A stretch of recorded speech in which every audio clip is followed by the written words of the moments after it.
Sebelum mulai ceritanya, yuk tulis di kolom komentar dari daerah mana saja teman-teman menonton kisah ini.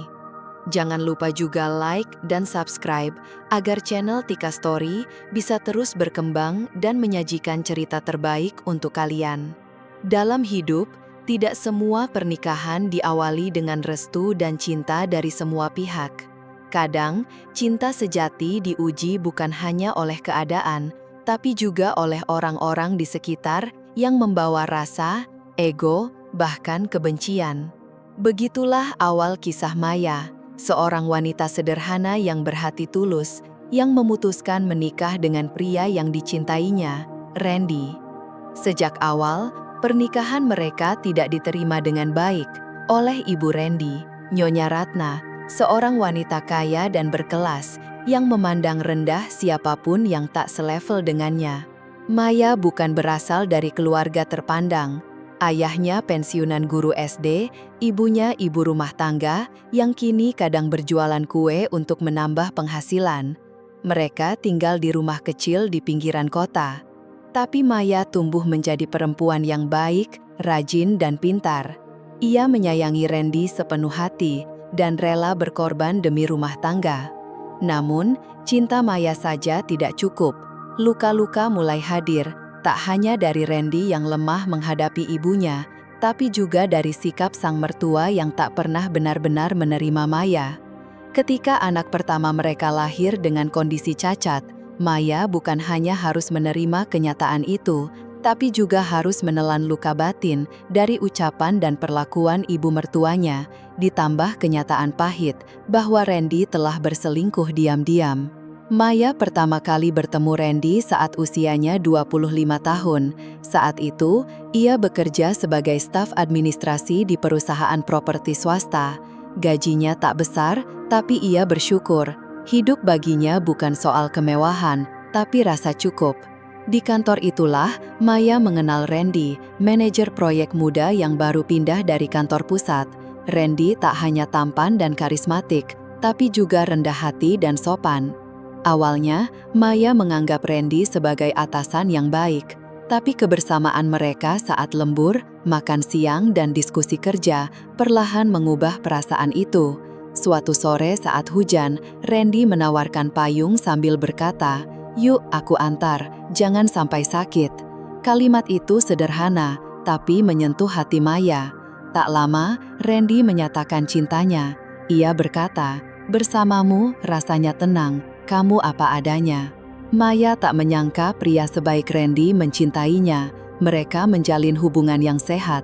Randy sering datang ke rumah Maya, menghormati orang tuanya, dan ikut berbincang di ruang tamu sempit sambil menikmati gorengan buatan ibu Maya.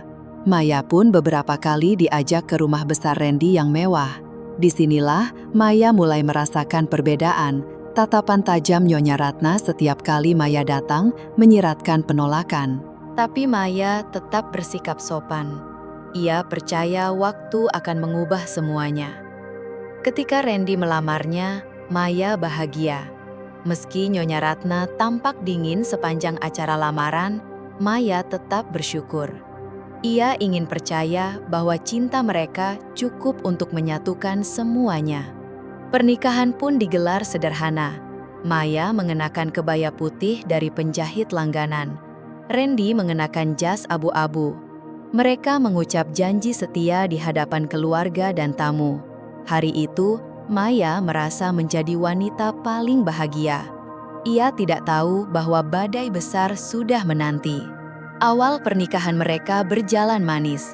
Maya tinggal di rumah besar milik keluarga Randy. Setiap pagi Randy mengecup keningnya, mereka sarapan bersama, berbagi tawa di malam hari. Namun, suasana hangat itu mulai pudar. Maya merasa selalu diawasi, bukan dengan kasih sayang, tapi penuh curiga. Nyonya Ratna tak pernah memarahi Maya secara langsung, tapi dari sikap dan tutur katanya, Maya tahu ia tidak disukai. "Sudah sarapan? Di rumah ini, biasanya menantu bangun duluan dari ibu mertuanya," ucap Nyonya Ratna suatu pagi. Padahal Maya sudah bangun sejak subuh, membantu di dapur. Randy sadar, tapi hanya berkata, Mama keras, tapi hatinya baik. Butuh waktu. Maya hanya diam.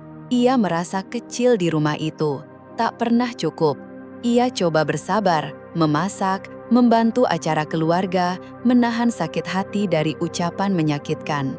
"Kalau punya anak nanti, semoga nggak kampungan kayak kamu ya," ucap Nyonya Ratna suatu sore. Maya tersenyum, meski hatinya terluka. Maya berhenti bekerja setelah menikah, sesuai kesepakatan. Randy ingin ia fokus di rumah, apalagi kalau nanti punya anak. Maya setuju, walau ia rindu produktif. Ia mulai membaca buku, menulis resep, belajar menjahit dari tetangga, agar tetap merasa berguna. Dari luar, rumah tangga mereka tampak harmonis. Tapi hanya Maya yang tahu retaknya perlahan. Bukan karena mereka tak saling cinta, tapi karena tekanan dari luar yang terus menghantam. Saat Maya hamil, Randy senang. Mereka menanti buah hati dengan harap. Tapi reaksi Nyonya Ratna berbeda. "Cepat juga ya, semoga cucu mama ini normal," katanya dingin. Itu bukan kali pertama ia menyiratkan keraguan pada darah keturunan Maya. Maya tetap sabar, berharap bayinya lahir dalam keluarga penuh cinta. Kehamilan Maya tidak mudah. Ia sering lelah, mual berat, tapi Randy selalu menemani. Di tengah semua tekanan, Randy adalah satu-satunya tempat Maya bersandar. Sayangnya, Maya tidak menyadari bahwa diam-diam Randy mulai menjauh. Sikapnya berubah. Ia sering pulang larut dan sulit dihubungi. Setiap kali ditanya, jawabannya selalu sama. "Kerjaan lagi numpuk, Mei, proyek baru mau jalan." Maya mencoba percaya, tapi keresahan perlahan mengusik hatinya. Sementara itu, kehamilannya semakin besar. Bayi dalam kandungannya terus tumbuh. Setiap malam, Maya membelai perutnya, berbisik, "Nak, kamu harus kuat ya. Mama janji akan jaga kamu." Ia tidak tahu bahwa janji itu suatu saat akan benar-benar diuji. Bukan hanya oleh waktu, tapi oleh luka yang tak akan bisa ia lupakan. Meski begitu, Maya masih yakin bahwa rumah tangganya akan baik-baik saja. Sebab, bukankah luka akan sembuh kalau cinta cukup besar untuk menyembuhkannya? Di ruang bersalin Rumah Sakit Surya Medika malam itu, suasananya begitu sunyi. Waktu hampir menunjukkan pukul 2 dini hari. Udara dingin merayap di sela-sela dinding, membuat tubuh Maya menggigil lemah. Peluh membasahi tubuhnya, rambutnya kusut, matanya sembab karena menangis dan menahan sakit sejak pagi. Tapi ketika tangis bayi terdengar memecah ruangan, Maya ikut menangis lebih keras. Tangisan bahagia sebagai penanda akhir dari rasa sakit yang panjang. Ia baru saja menjadi seorang ibu. "Nyonya Maya, selamat ya, bayinya laki-laki," ucap bidan dengan suara lembut. Namun, "Tapi apa Bu?" tanya Maya cepat, jantungnya langsung mencelos. Bidan menatap Maya sejenak, lalu berbisik pada dokter. Maya tidak sempat mendengar apa yang dibicarakan, tapi wajah mereka berubah. Suasana yang hangat berubah jadi canggung. "Bayinya butuh observasi lanjutan. Kami bawa dulu ke ruang NICU ya Bu?" "Kenapa? Ada apa dengan anak saya?" Maya panik, tapi tubuhnya terlalu lemah untuk bangkit. Tidak ada penjelasan pasti. Bidan hanya mencoba menenangkan, sementara dokter mengatakan bahwa ini hanya prosedur. Tapi Maya tahu ada yang tidak beres. Dari cara mereka menghindari pandangan mata, dari sikap tergesa mereka saat mendorong inkubator keluar. Beberapa jam kemudian, Maya dipindahkan ke ruang perawatan. Randy belum muncul. Ia menghilang sejak kemarin siang, katanya ada rapat mendadak. Saat Maya dilarikan ke rumah sakit sore harinya karena kontraksi hebat, hanya ibunya yang mendampingi. Maya mencoba menghubungi Randy, tidak aktif. Ia kirim pesan, tapi tidak dibalas. Bahkan ayah Randy hanya mengirim pesan suara singkat. Pukul 7 pagi, ketika Maya masih terbaring lemah, suara langkah kaki terdengar di lorong.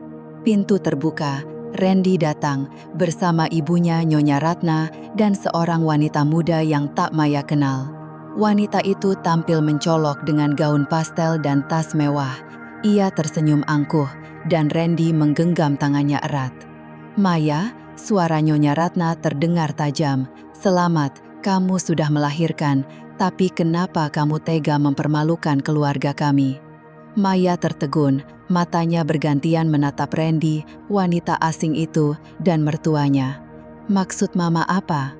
"Anakmu, cucuku," Nyonya Ratna berseru penuh amarah. "Dokter bilang dia cacat. Cacat, Maya. Itu aib. Keluarga kami tidak menerima anak rusak." Maya membeku, seluruh tubuhnya kaku. Air matanya mengalir deras. "Anak saya bukan rusak," ucap Maya pelan. "Jangan bicara seperti itu." Plak. Tamparan keras mendarat di pipi Maya. Suaranya menggema. Rasa panas menyengat wajahnya. Randy hanya berdiri, tidak melakukan apa-apa. Bahkan menoleh pun tidak. "Kamu harus sadar diri," lanjut Nyonya Ratna. "Kamu bukan siapa-siapa. Kamu cuma membawa aib ke keluarga ini. Seharusnya kamu tidak pernah menikah dengan anakku." Maya terdiam. Ia tidak punya tenaga untuk melawan, tapi air matanya terus mengalir. Wanita asing itu tertawa kecil. "Ini istri kamu, kasihan banget," ujarnya sambil menyandarkan tubuh manja pada Randy. "Siapa dia?" tanya Maya lirih. Randy menghindari tatapannya. "Maya, selama ini aku dekat dengan Karina. Dia rekan bisnis. Kita sudah lama menjalin hubungan.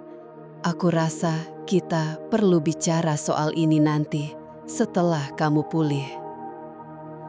Maya memejamkan mata, berharap semua ini hanya mimpi buruk. Tapi tidak. Suaminya berselingkuh. Mertuanya menampar dan menghina. Anaknya belum sempat ia peluk, tapi sudah dicap cacat. Ibunya masuk terburu-buru. Melihat wajah Maya yang memar, ia langsung memeluk putrinya. "Apa-apaan ini? Maya baru saja melahirkan. Kalian tega sekali." Tapi Nyonya Ratna hanya berkata, "Didik anakmu lebih baik. Jangan sampai cucuku tumbuh dengan keturunan buruk." Maya menggenggam tangan ibunya. Dengan sisa tenaga, ia berbisik, "Bu, ayo kita pulang. Aku mau bawa anakku. Aku gak mau di sini lagi." Hari itu menjadi titik balik hidup Maya. Ia kembali ke rumah orang tuanya di pinggiran kota, membawa bayi mungil yang ia beri nama Alvaro.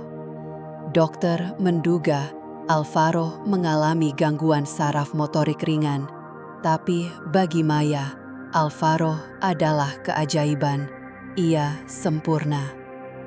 Maya memutus semua kontak dengan keluarga Randy. Tak ada permintaan maaf, tak ada penjelasan. Ia hanya diam yang menyimpan kemarahan dalam-dalam. Hari-hari di rumah orang tua penuh perjuangan. Rumah sempit, penghasilan pas-pasan. Maya menyusui sambil menangis. Luka di pipi belum sembuh, tapi perlahan tumbuh keberanian dan keteguhan. Setiap menatap wajah Alvaro, Maya berjanji, "Nak, Mama akan buat kamu bangga. Kita akan berdiri, kita akan menang, dan mereka akan lihat."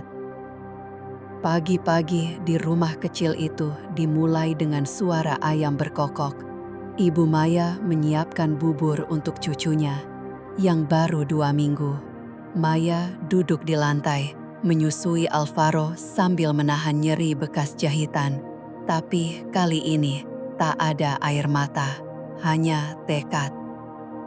Seminggu kemudian, saat Alvaro mulai tenang, Maya duduk bersama ibunya di teras rumah. Di hadapan mereka, teh hangat dan kue klepon. "Bu, boleh nggak aku bantu jualan kue?" Bu Sri menatap wajah putrinya, pucat tapi penuh tekad. Ia mengangguk pelan. "Kamu yakin bisa? Alvaro masih kecil." Aku yakin, Bu. Kita bisa jaga bergantian. Aku nggak bisa terus begini. Aku harus mulai dari sini. Besoknya, Maya membuat akun media sosial untuk memasarkan kue buatan ibunya. Ia memotret kue klepon, lemper, dan kue lapis dari berbagai sudut. Captionnya sederhana tapi mengena. Hanya 2 hari, pesanan mulai berdatangan. Teman-teman lama memesan dan membagikan ulang.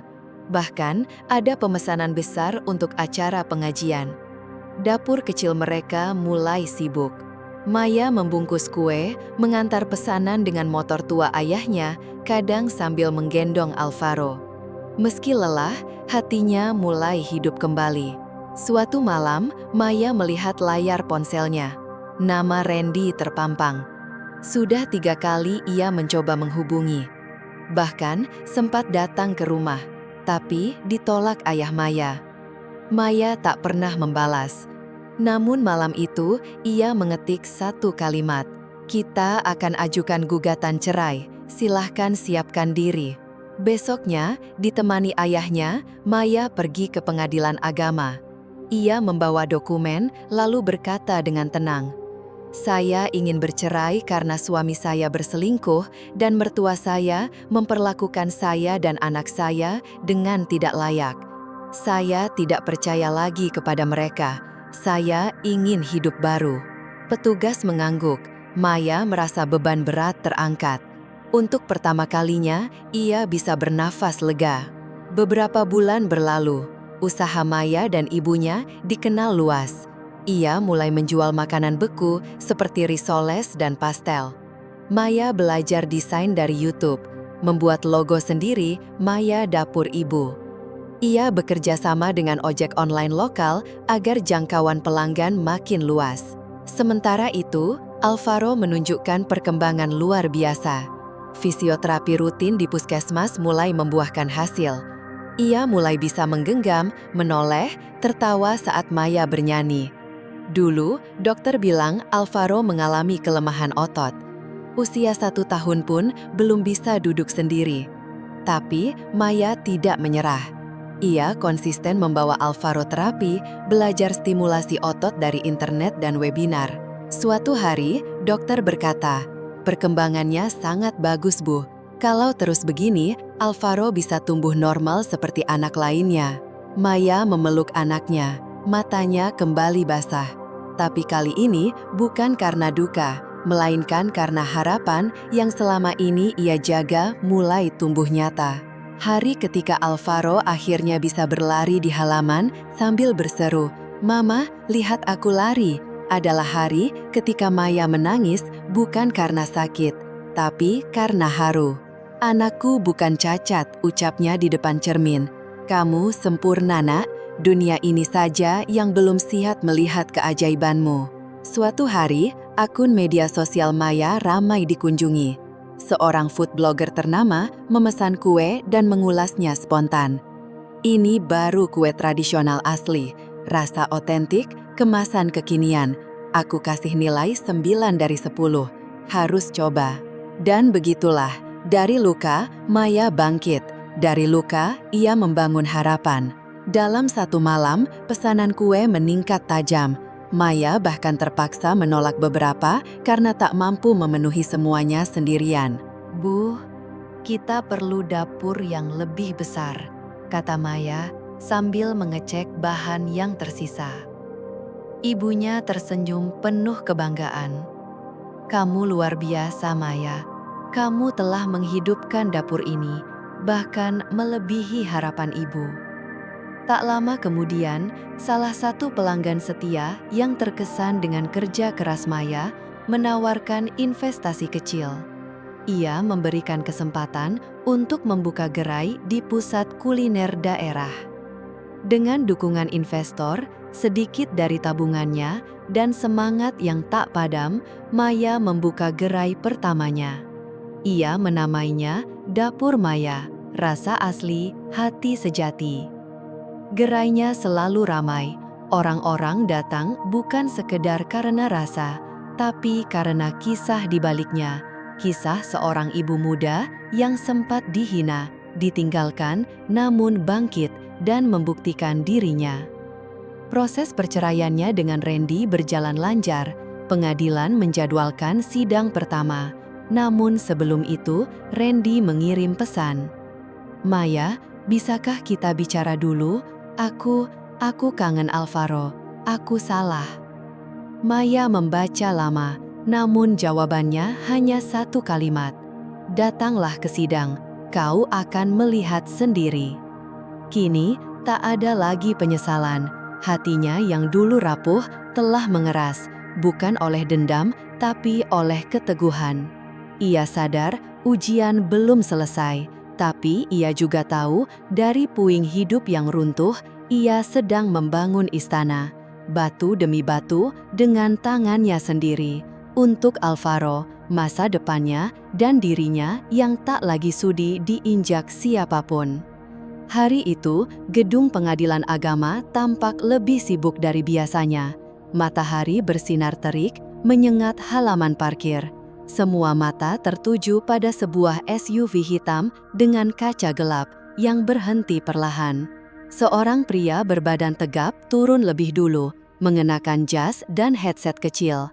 Ia meneliti sekitar. Di belakangnya muncul sosok wanita muda dengan penampilan elegan. Rambut disanggul rapi, blazer putih tulang, dan sepatu hak tinggi berdetak mantap di lantai marmir. Itu Maya, tapi bukan Maya yang dulu. Di sampingnya, seorang wanita paruh baya menggendong Alvaro, anak kecil berpakaian rapi dengan mata jenaka. Di bawah terik matahari, bayangan mereka bertiga tampak kokoh. "Bu, mari kita tunjukkan siapa sebenarnya yang hatinya cacat," gumam Maya pelan. Di ruang tunggu, Randy duduk gelisah. Di sebelahnya ibunya, Nyonya Ratna, dengan wajah tegang. Karina tak tampak. Sejak Maya pergi, hidup Randy tak lagi sama. Bisnisnya menurun dan Karina meninggalkannya tanpa alasan. Begitu Maya masuk ruangan, suasana berubah. Tanpa protokol, beberapa orang berdiri. Bukan karena aturan, tapi karena wibawa Maya yang sulit diabaikan. Randy tercekat. Itu Maya. Maya berjalan tenang. Alvaro digendong ibunya, berjalan menuju kursi penggugat. Maya duduk anggun, meletakkan map di meja, tak sekalipun menolak pada Randy. Nyonya Ratna berbisik tajam, "Itu benar Maya, kok bisa?" Randy hanya memandangi Maya, campuran terkejut, kagum, dan penyesalan menghantamnya. Ketukan palu memecah keheningan, sidang dimulai. "Saya meminta kedua pihak menyampaikan alasan." Maya berdiri. Suaranya tenang tapi tegas. "Saya menggugat cerai karena suami saya berselingkuh, tidak mendampingi saat saya melahirkan, dan membiarkan ibunya menampar serta menghina saya. Anak saya disebut cacat, dan saya diusir dari rumah." Ruangan hening. "Saya tidak ingin menuntut.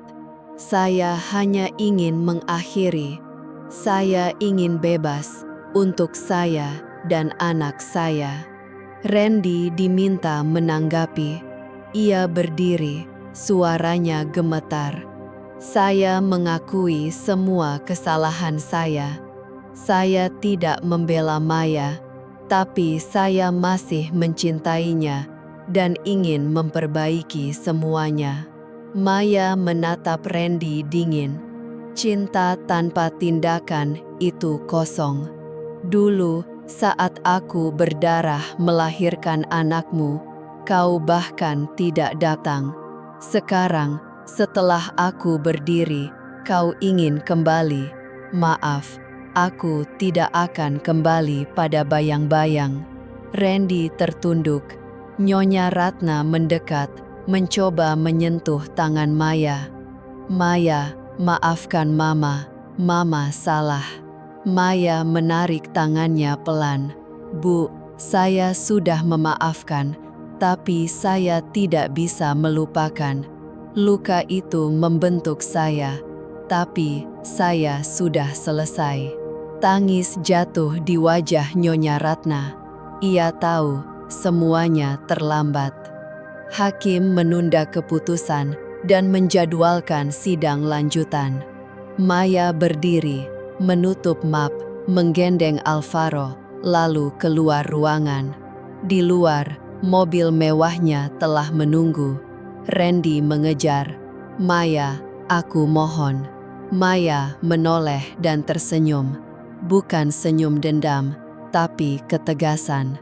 Ren, dulu aku kira tak bisa hidup tanpamu. Tapi ternyata aku justru hidup sepenuhnya setelah kau pergi. Ia masuk mobil. Alvaro duduk manis di kursi belakang. Mobil bergerak perlahan, meninggalkan Randy dan ibunya yang diam dalam penyesalan. 3 bulan berlalu sejak sidang itu. Hidup Maya berubah total. Tak ada ruang untuk dendam, hanya Alvaro dan masa depan.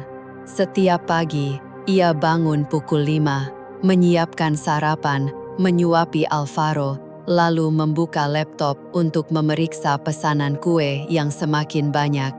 Apa yang dulu dimulai dari jualan brownies lewat WhatsApp dan Instagram, kini berkembang menjadi Mafa Bakery, gabungan nama Maya dan Alvaro.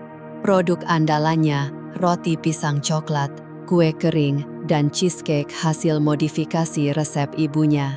Di tiap kotak kue, ada catatan kecil. Setiap luka punya rasa manis, kalau kita mau bangkit dan berjuang. Kisahnya viral saat hadir ke sidang dengan penuh wibawa. Banyak orang penasaran, dan Mafa Bakery pun dikenal luas, hingga diliput media lokal. Awalnya, Maya dibantu 2 tetangga dan keponakan sepupunya. Tapi seiring pesanan meningkat, ia bangun dapur produksi di garasi. Seorang pengusaha wanita yang terinspirasi dari kisahnya menawarkan kerjasama dan modal awal untuk memperbesar dapur dan mempekerjakan ibu-ibu sekitar. Maya menolak dengan sopan, bukan karena sombong, tapi karena ia ingin membangun dari kaki sendiri. Tuhan membuka jalan lain.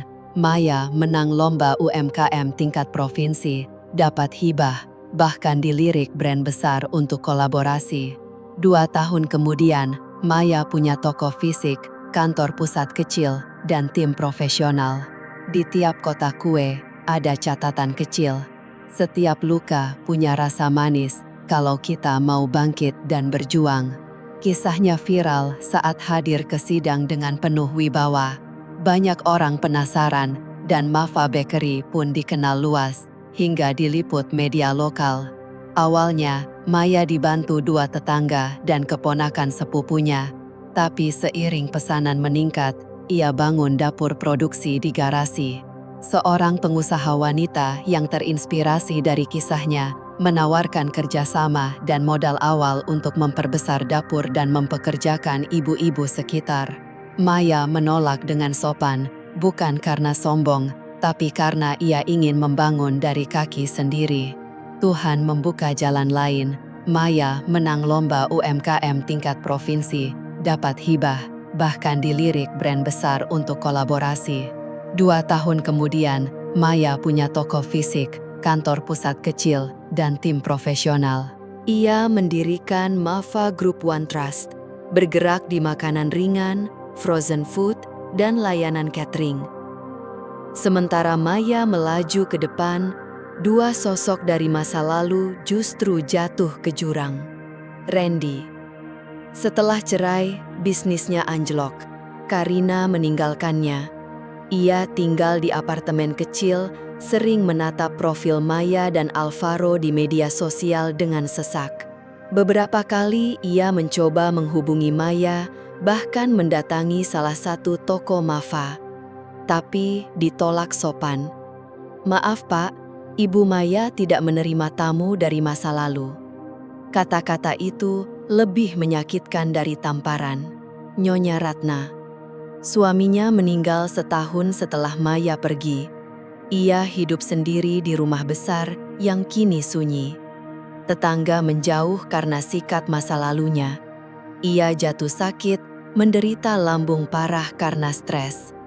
Setiap malam, ia menatap foto pernikahan Maya dan Randy.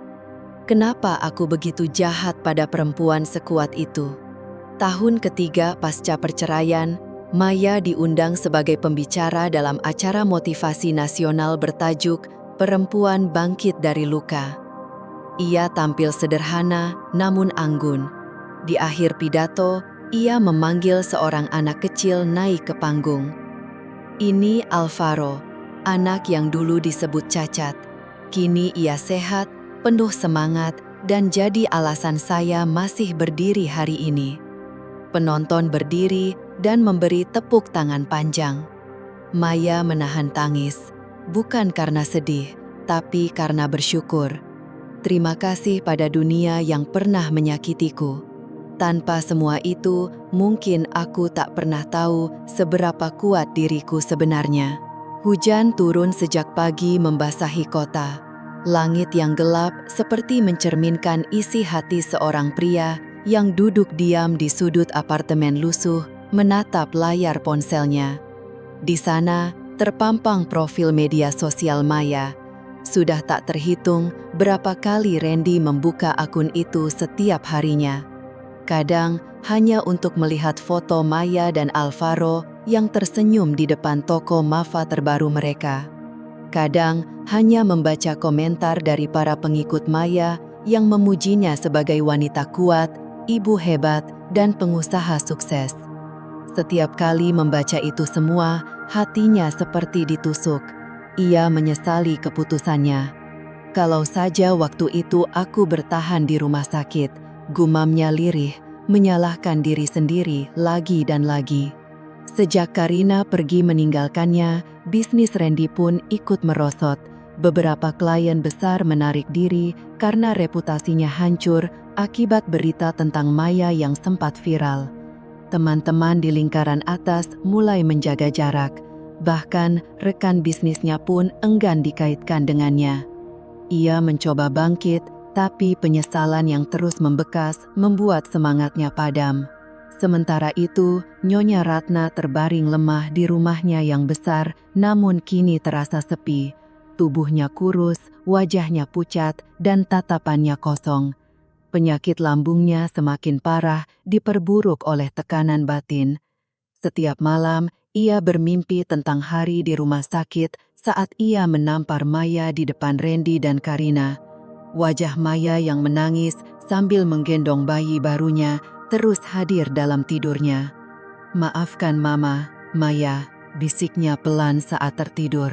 Suster yang merawatnya berkata bahwa Nyonya Ratna sering menyebut nama Maya dan Alvaro dalam tidurnya, seperti dihantui rasa bersalah yang belum selesai. Ia tahu, tak ada obat yang bisa menyembuhkan luka hati. Ia hanya ingin bertemu Maya dan Alvaro, memeluk cucunya yang dulu sempat ia tolak. Namun Maya tak pernah menjawab surat ataupun utusan yang dikirim. Ia tidak membalas dengan dendam, tapi menjaga batas dengan jelas. Setelah hujan reda di suatu siang, Randy memberanikan diri datang ke toko pusat Mafa. Ia tak datang untuk merebut Maya kembali, hanya ingin minta maaf. Namun seperti biasa, ia hanya sampai di lobi. Dua petugas keamanan mengenal wajahnya. Mereka bersikap sopan, tapi tegas. "Maaf Pak Randy, Ibu Maya sudah berpesan untuk tidak menerima tamu dari masa lalu. Randy menunduk. Boleh saya titip surat? Petugas itu mengangguk. Silahkan, Pak. Dalam suratnya, Randy menulis, Maya, aku tak tahu harus mulai dari mana. Tak ada kata yang cukup untuk menebus sakit yang telah kuperbuat. Aku tidak ingin kembali, tidak ingin mengganggu hidupmu. Aku hanya ingin kau tahu bahwa aku menyesal. Terima kasih telah menjadi ibu terbaik untuk Alvaro. Kau jauh lebih kuat dari yang pernah kubayangkan. Aku harap suatu hari kau bisa memaafkanku, bukan untukku, tapi demi hatimu, Randy. Surat itu sampai ke meja Maya. Ia membacanya sekali, lalu melipatnya rapi dan menyimpannya tanpa sepatah kata pun. Maya kini menjalani hidup baru dan mulai bertemu orang-orang baru.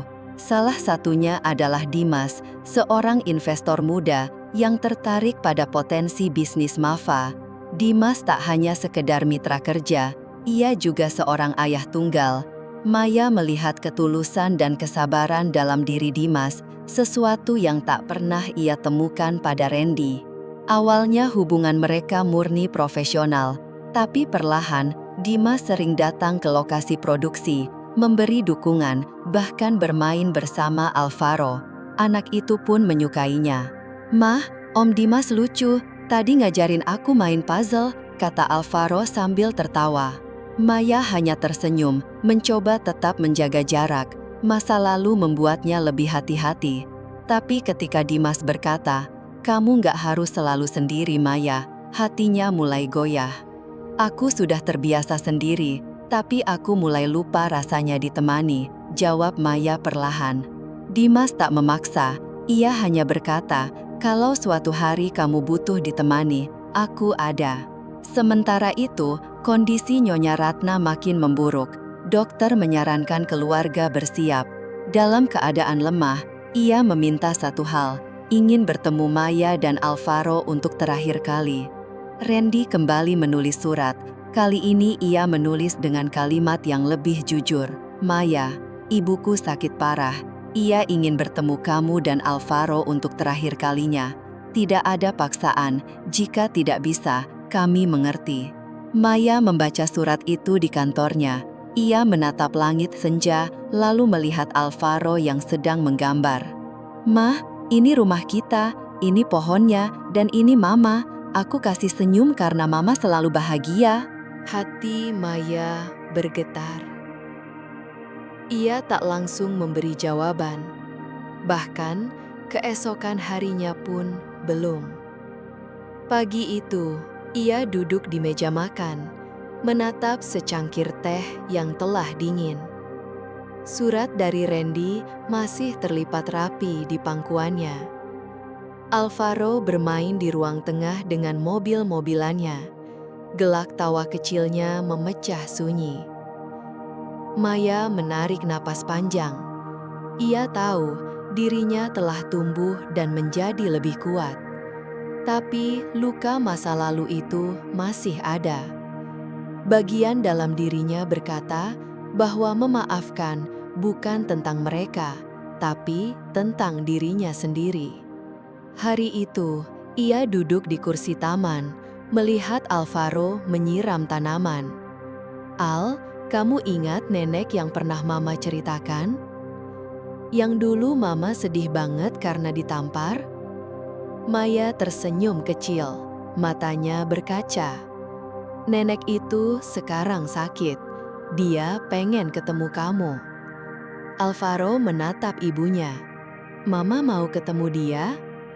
"Entahlah, tapi Mama rasa sekarang Mama sudah cukup kuat."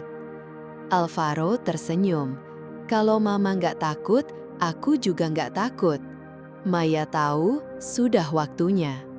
3 hari kemudian, Maya datang ke apartemen kecil Randy bersama Alvaro. Ia datang tanpa pengawal, hanya membawa koper mainan. Seorang suster membukakan pintu, kaget sekaligus terharu. "Maya, terima kasih. Ibu pasti senang." Di kamar, Nyonya Ratna terbaring lemah. Wajahnya sudah tak sama.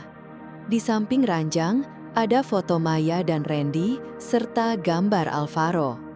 Saat melihat Maya dan Alvaro, air matanya mengalir. "Maya, kau datang." Maya berdiri tenang. "Ini Alvaro, cucu yang dulu Mama tolak." Nyonya Ratna menangis. "Maafkan Mama. Mama dulu buta, sombong, jahat." Maya duduk di samping ranjang. "Saya bukan datang untuk membuka luka. Saya datang karena anak saya berhak mengenal neneknya, meskipun sebentar." Alvaro maju dan berkata, "Nenek, aku nggak marah kok." Nyonya Ratna menggenggam tangan kecil itu, menangis terseduh. Maya melihat mereka berdua, bukan dengan dendam, tapi dengan perasaan lega. Setelah pertemuan itu, Maya merasa lebih ringan, seolah beban bertahun-tahun akhirnya terangkat. Ia kembali fokus pada Alvaro dan pekerjaannya. Namun kedekatannya dengan Dimas perlahan tumbuh. Suatu malam, setelah peluncuran produk baru, mereka duduk di balkon kantor. "Kamu tahu, Maya," kata Dimas, "dari semua perempuan yang pernah aku kenal, kamu satu-satunya yang bisa bangkit dan menjadikannya kekuatan." Maya tersenyum. "Kamu belum lihat betapa berantakannya aku dulu. Tapi sekarang kamu luar biasa." Maya menatap Dimas lama. Dalam hati, ia bertanya, apakah ia siap membuka hati lagi? "Kalau suatu hari aku siap," ucap Maya perlahan, "aku harap kamu masih di sini." "Aku nggak kemana-mana, Maya." Beberapa minggu kemudian, Nyonya Ratna meninggal dunia.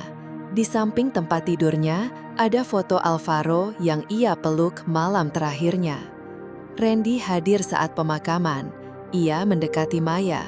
"Terima kasih sudah membawa Alvaro ke ibu saya. Saya lakukan itu untuk Alvaro, bukan untukmu." Randy mengangguk. "Aku ngerti. Dan aku sadar, kebahagiaan itu bukan tentang memiliki, tapi tentang menghargai sesuatu yang dulu gagal aku lakukan."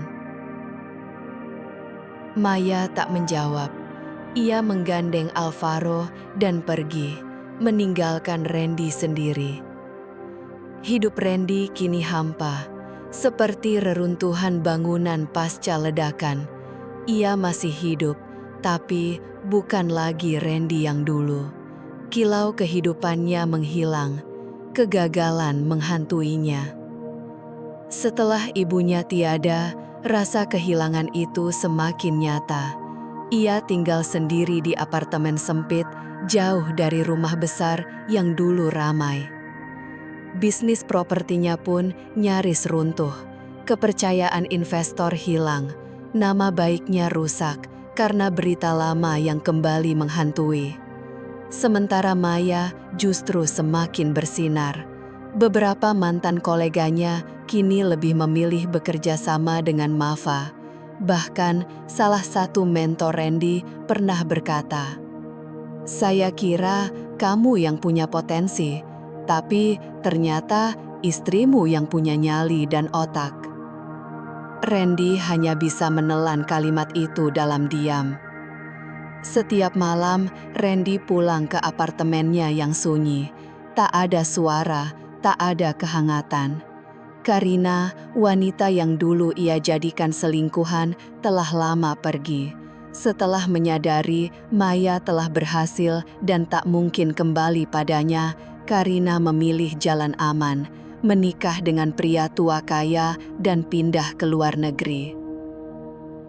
Sementara Randy hidup dalam sepi dan penyesalan. Suatu malam, ia memutar rekaman lama, video saat Maya sedang hamil dan mereka tertawa bersama di ruang tamu rumah kecil mereka. Video itu direkam oleh Maya, terdengar jelas suara tawanya. Randy menangis, tangis bukan sekadar kehilangan, tapi karena penyesalan, ia sendiri yang merusak kebahagiaan itu. Suatu sore, Randy pergi ke taman kota. Ia memakai topi dan masker agar tak dikenali. Lewat media sosial, ia tahu Maya kadang bermain di taman itu bersama Alvaro. Dari kejauhan, benar saja, ia melihat Alvaro tertawa-tawa bersama Dimas. Tak jauh dari mereka, Maya duduk membaca buku. Pemandangan itu menghantam perasaan Randy. Seharusnya ia yang ada di sana, bersama anaknya, mendampingi Maya. Tapi semua itu lenyap karena ulahnya sendiri. Saat Maya menoleh, pandangan mereka sempat bertemu. Hanya beberapa detik, namun cukup untuk membuat Maya mengenali sosok itu. Ia tak mendekat, hanya mengangguk kecil lalu kembali menatap anaknya sambil tersenyum. Randy menunduk, dan saat ia menengadah, air matanya mengalir. Ia tahu dirinya sudah tak lagi punya tempat dalam kehidupan mereka. Malam harinya, dengan tangan bergetar, Randy menulis pesan untuk Maya. Ia tak berharap banyak, hanya ingin mengungkapkan isi hati. Pesannya singkat, penuh kesadaran dan penyesalan. Ia tak meminta kembali, hanya ingin Maya tahu bahwa ia bangga pernah menjadi bagian dari hidupnya. Pesan itu terkirim, tak ada balasan, dan Randy paham memang seharusnya begitu. Di sisi lain, Maya kini fokus mengembangkan bisnisnya. Produk Mafa mulai merambah pasar Asia Tenggara. Ia bahkan mendapat penghargaan sebagai pengusaha wanita paling inspiratif. Saat malam penganugerahan, Maya tampil anggun dengan gaun navy, berdiri di panggung bersama Alvaro. Dalam pidatonya, Maya mengatakan ia bukan perempuan luar biasa, hanya seseorang yang memilih untuk bangkit meski pernah dihancurkan oleh orang-orang terdekat. Kata-katanya menyentuh, mewakili banyak ibu tunggal yang tengah berjuang. Tepuk tangan menggema. Dimas yang hadir di sana ikut berdiri bertepuk tangan paling keras. Ia tahu Maya bukan sekedar wanita, tapi simbol kekuatan. Sementara Maya semakin bersinar, Randy tenggelam dalam masalah. Ia menunggak sewa apartemen, dibebani utang, dan mengalami gangguan mental. Ia beberapa kali menjalani terapi karena serangan panik dan insomnia. Setiap malam, ia bermimpi memeluk Alvaro, namun selalu bangun dalam kesendirian. Ia bukan hanya kehilangan istri, tapi juga arah hidup. Pagi menyapa rumah Maya yang bergaya klasik modern. Aroma roti dan kopi memenuhi udara. Alvaro duduk menggambar sambil bercerita tentang mimpinya naik pesawat bersama Dimas. Maya tertawa, membetulkan kerah baju anaknya. Kehangatan seperti itu kini menjadi keseharian mereka. Setelah melewati banyak luka, Maya sadar bahwa cinta tak harus datang dengan janji manis, tapi dengan kesetiaan yang hadir dalam diam. Dimas tak pernah memaksa, tak menuntut. Ia selalu ada, dan dari situ perasaan tumbuh perlahan. Suatu malam, setelah rapat luar kota, Maya berkata bahwa ia belum pernah merasa setenang ini. Biasanya, saat merasa nyaman, ia takut kehilangan. Dimas menatap Maya dan menjawab, ia tak meminta Maya langsung percaya, tapi ia akan terus ada sampai Maya siap. Untuk pertama kalinya, Maya tak merasa takut.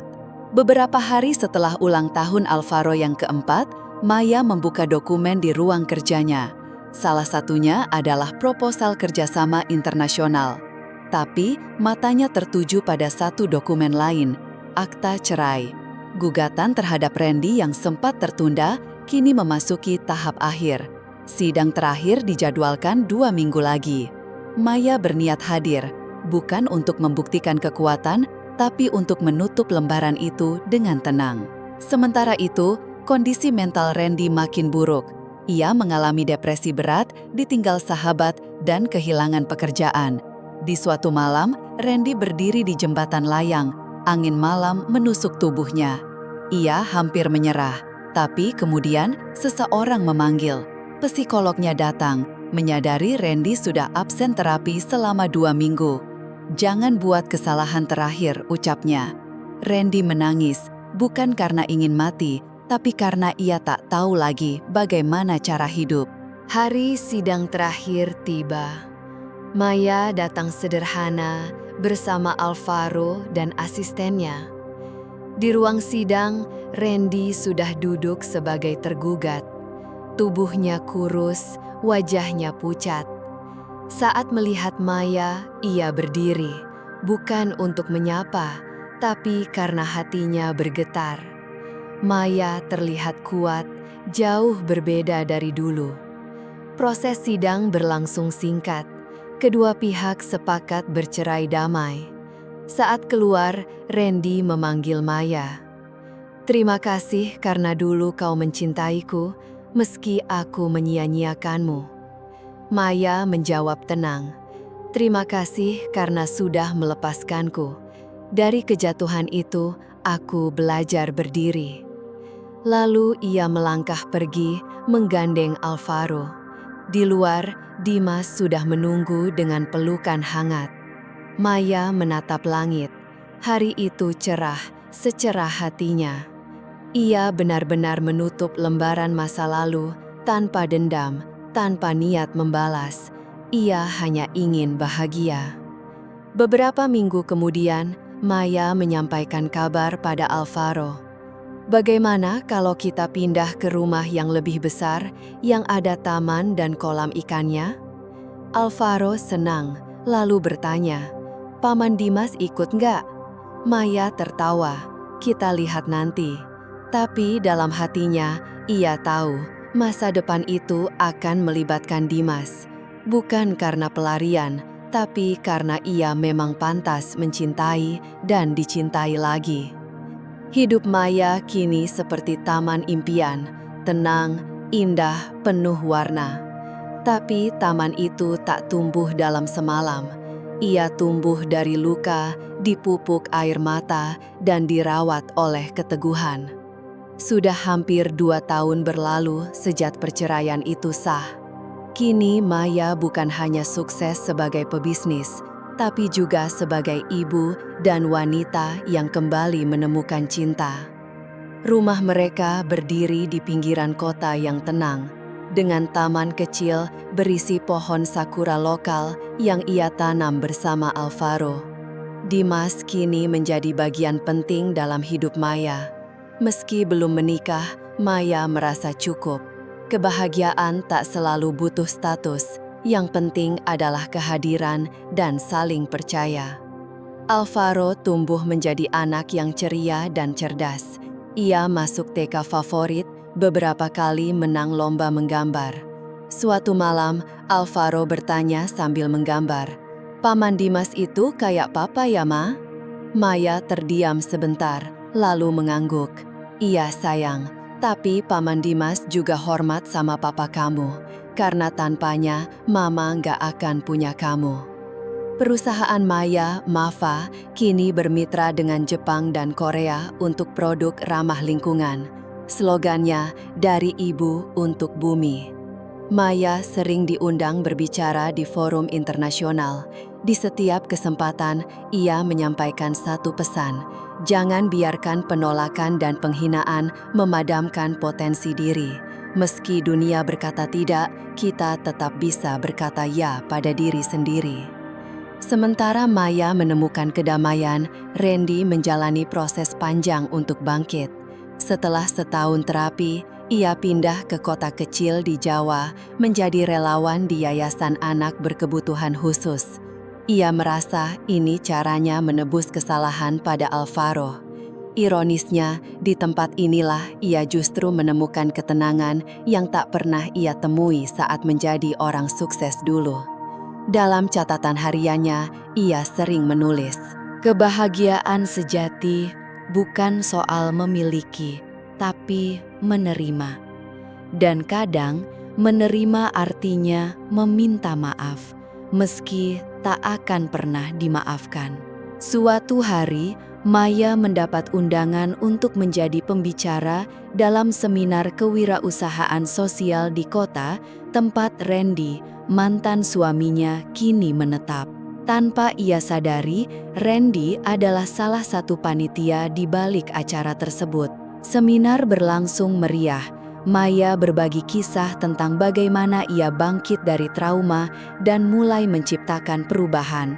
Saat sesi berakhir dan Maya turun dari panggung, seorang pria dengan jaket coklat lusuh menghampirinya. Ia menoleh, terdiam sejenak. Itu Randy. Tapi kali ini tatapannya berbeda. Tak ada lagi keangkuhan atau ambisi kosong. Yang tersisa hanya ketenangan dan penyesalan. Aku nggak mau ganggu, cuma ingin bilang terima kasih. Karena kalau bukan karena kamu, aku nggak akan sampai di titik ini, ujar Randy. Maya menatapnya, lalu tersenyum tipis. Terima kasih juga, karena kalau bukan karena kamu, aku nggak akan tahu sekuat apa diriku. Tak ada pelukan, tak ada air mata, hanya dua orang yang pernah saling melukai, kini berdiri saling menghargai. Akhir yang dewasa dari perjalanan panjang penuh luka. Dalam perjalanan pulang, Maya duduk di samping Dimas. Di kursi belakang, Alvaro tertidur sambil memeluk boneka kesayangannya. Dimas melirik Maya yang diam. "Kamu oke? Aku ketemu Randy," jawab Maya. Dimas tak terkejut. Ia hanya menunggu Maya melanjutkan. "Aku nggak marah, nggak sedih, nggak dendam. Aku cuma lega." Dimas menggenggam tangan Maya. "Itu artinya kamu sudah sembuh, Mei?" Maya menatap keluar jendela. Jalanan malam begitu tenang, lampu-lampu jalan bergoyang lembut. "Iya," katanya, "sekarang aku benar-benar siap melangkah ke depan." Malam itu, langit cerah tanpa awan.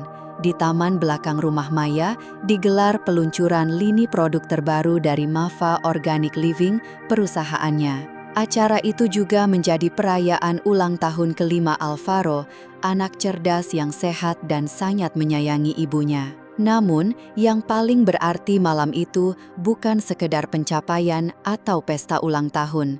Malam itu adalah momen pembebasan. Di atas panggung kecil, Maya berdiri mengenakan gaun putih tulang yang sederhana. Rambutnya disanggul rapi, ia memegang selembar kertas lalu mulai membaca.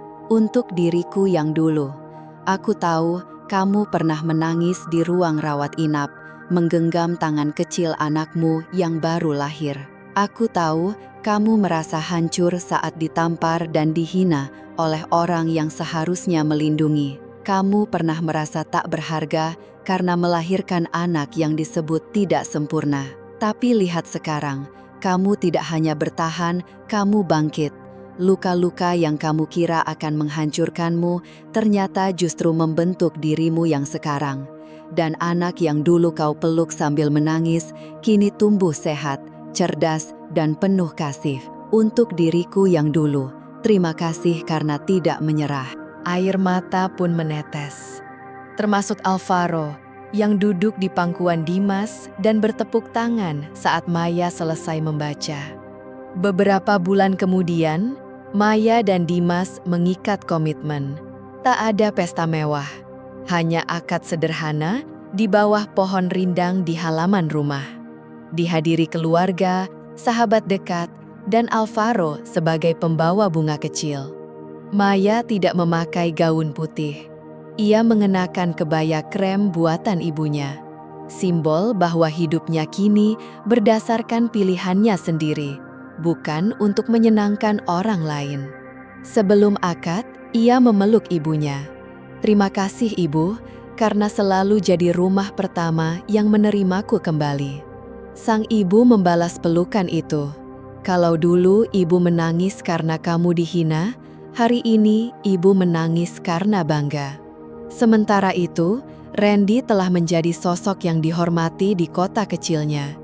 Ia mendirikan pusat terapi anak dan sering berbicara tentang penyembuhan, pengampunan, dan tanggung jawab. Ia sesekali menyebut nama Maya bukan dengan dendam, tapi dengan rasa hormat dan penyesalan. Dalam sebuah wawancara, seorang jurnalis bertanya, "Jika bisa mengulang waktu, apakah Anda ingin kembali bersama Maya?" Randy tersenyum dan menggeleng.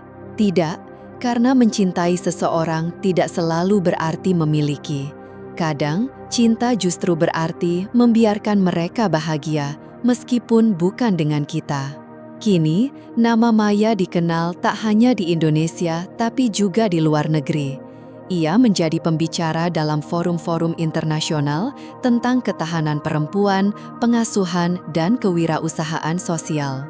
Buku pertamanya berjudul Dari Luka ke Cahaya menjadi bestseller hanya dalam sebulan. Ditulis dengan jujur dan emosional, buku itu menyentuh hati banyak wanita yang mengalami hal serupa. Di bagian akhir bukunya, ia menulis, "Aku bukan wanita sempurna. Aku hanya wanita biasa yang pernah diinjak, tapi memilih tidak tinggal di bawah. Karena dunia tak akan berubah kalau kita tidak memilih untuk berdiri." Suatu pagi, Maya duduk di teras rumah bersama Alvaro yang sedang membaca. Dimas datang membawakan sebuah paket. "Apa ini?" tanya Maya. "Dari penerbit Jepang, bukumu akan diterbitkan di sana bulan depan." Maya terdiam, matanya berkaca-kaca. "Dulu aku pernah merasa tidak layak untuk bahagia, tapi sekarang aku diberi lebih dari yang pernah aku bayangkan." Dimas memeluknya dari samping. "Karena kamu memang layak, Mei, sejak dulu." Dan pagi itu, tanpa sorotan kamera atau kemewahan, Maya benar-benar merasa bahagia. Bukan karena tak pernah disakiti, tapi karena ia memilih untuk sembuh dan bangkit. Cerita ini mengajarkan bahwa sebesar apapun luka yang ditinggalkan orang lain, kita selalu punya pilihan, menyerah atau bangkit. Maya memilih bangkit. Ia membuktikan bahwa penghinaan dan penolakan bukanlah akhir. Dengan cinta pada anak, keteguhan dan keberanian untuk memulai lagi, ia menunjukkan bahwa harga diri perempuan bukan ditentukan oleh orang lain, tapi oleh dirinya sendiri. Kesuksesan sejati bukan soal membalas dendam, tapi tentang membuktikan bahwa kita bisa bahagia tanpa bayang-bayang masa lalu. Dan yang paling penting, kebahagiaan adalah milik mereka yang memilih sembuh, bertumbuh, dan tak pernah berhenti percaya pada harapan. Terima kasih sudah membaca hingga akhir. Jika kisah ini menyentuh hatimu, silahkan tulis pendapatmu di kolom komentar dan ikuti terus untuk cerita inspiratif lainnya.